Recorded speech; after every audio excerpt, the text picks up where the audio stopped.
পবিত্র কোরআনের সবচেয়ে ছোট সূরা সূরা আল কাউসার ভাবা যায় মাত্র ৩টা আয়াত, কিন্তু এই ছোট্ট সূরার ভেতরেই আছে এক গভীর সান্ত্বনার বার্তা, যা এসেছিল চরম হতাশা আর যন্ত্রণার মুহূর্তে। তো চলুন আজ এই সূরার গভীরে যাওয়া যাক আর দেখি কিভাবে চরম প্রতিকূলতার জবাবে অসীম প্রাচুর্যের এক ঐশী বার্তা নেমে আসে।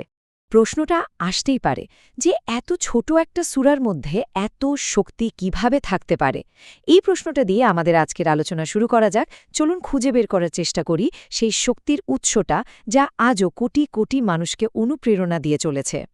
এই সূরার আসল শক্তিটা বুঝতে হলে আমাদের একটু সেই সময়ের আরবে ফিরে যেতে হবে। এমন একটা সময় যখন নবী মোহাম্মদ সাল্লাল্লাহু সাল্লামের এক ভয়াবহ ব্যক্তিগত সংকটের মধ্যে দিয়ে যাচ্ছিলেন। একদিকে তিনি তার পুত্রদের হারানোর গভীর শোকে কাতর, আর ঠিক সেই সময়ে তার শত্রুরা তাকে নিয়ে বিদ্রূপ করা শুরু করে। তার বিরোধীরা তাকে একটা নামে ডাকত আবতাভ। এর মানে হল বংশহীন বা যার কোনো উত্তরাধিকার নেই। কিন্তু এর পেছনের অপমানটা ছিল আরও অনেক গভীর। এটা ছিল আসলে তার অস্তিত্ব এবং তার মিশন দুটোকেই অস্বীকার করার একটা চেষ্টা। তাদের মূল কথাটা ছিল, যেহেতু তার কোনো পুত্র সন্তান নেই, তার মৃত্যুর পরেই তার নাম, তার আদর্শ সবকিছু শেষ হয়ে যাবে। ঠিক সেই চরম মুহূর্তে, যখন মানবিক অপমান আর ব্যক্তিগত শোক সব মিলেমিশে একাকার, ঠিক তখনই আকাশ থেকে এর জবাব নেমে আসে। মানুষের উপহাসের বিপরীতে আসে এক অভাবনীয় উপহারের ঐশী প্রতিশ্রুতি। এই সূরার একেবারে কেন্দ্রবিন্দুতে আছে আল কাউসার শব্দটি। এর অনেক ব্যাখ্যা আছে। কেউ বলেন এটা জান্নাতের একটা বিশেষ ঝর্ণা, কেউ বলেন অগণিত অনুসারী, আবার কেউ বলেন নবুয়ত আর প্রজ্ঞা। তবে এর মূল অর্থটা হল অফুরন্ত কল্যাণ, এমন এক প্রাচুর্য যা জাগতিক সব কিছুর ঊর্ধ্বে, যা কখনো শেষ হবে না। দেখুন, প্রথম আয়াতটাই কি শক্তিশালী একটা ঘোষণা। আমি অবশ্যই তোমাকে কাউসার দান করেছি। এখানে দান করেছি এই অতীতকালের ব্যবহারটা খুব গুরুত্বপূর্ণ। এটা বোঝাচ্ছে যে এই উপহার কোনো ভবিষ্যতের ওয়াদা নয়, বরং এটা ইতোমধ্যেই দিয়ে দেওয়া হয়েছে।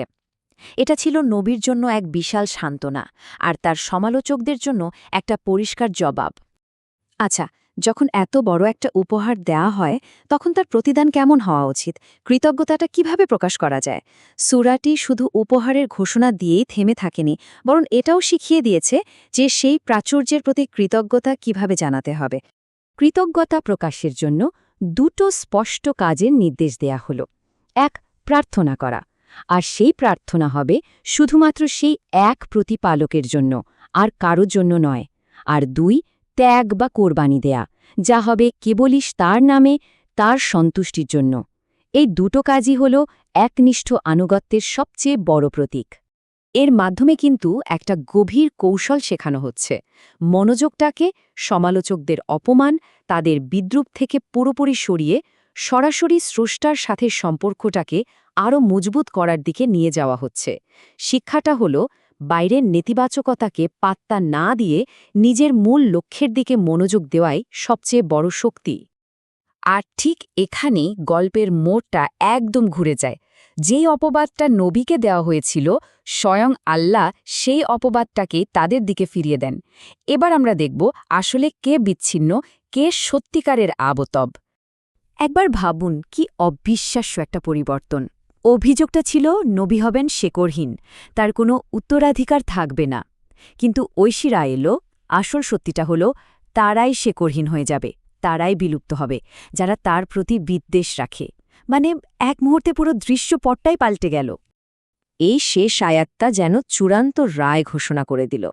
নিশ্চয়ই তোমার প্রতি যেই বিদ্বেষ পোষণ করবে, বিলুপ্ত হবে ওর বংশধারা। আর ইতিহাসই তো সবচেয়ে বড় সাক্ষী।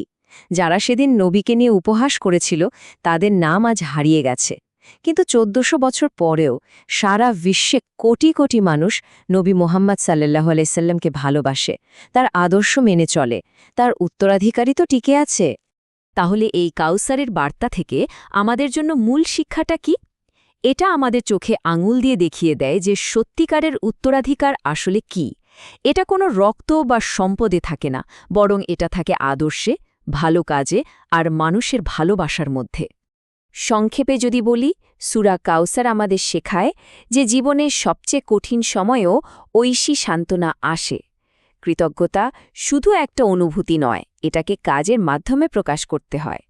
প্রকৃত উত্তরাধিকার মানে হল কল্যাণকর আদর্শ, আর ঘৃণার জবাবে সবচেয়ে বড় শক্তি হল নিজের লক্ষ্যের প্রতি স্থির থাকা। তাহলে শেষ প্রশ্নটা এটাই দাঁড়ায়, সত্যিকারের টিকে থাকা উত্তরাধিকার আসলে কোনটা? মানুষের ক্ষণস্থায়ী প্রশংসা আর জাগতিক অর্জন, নাকি এমন এক কল্যাণ যা সময়ের সীমানাও ছাড়িয়ে যায়? সূরা কাউসার আমাদের এই উত্তরটা নিয়েই ভাবতে শেখায়।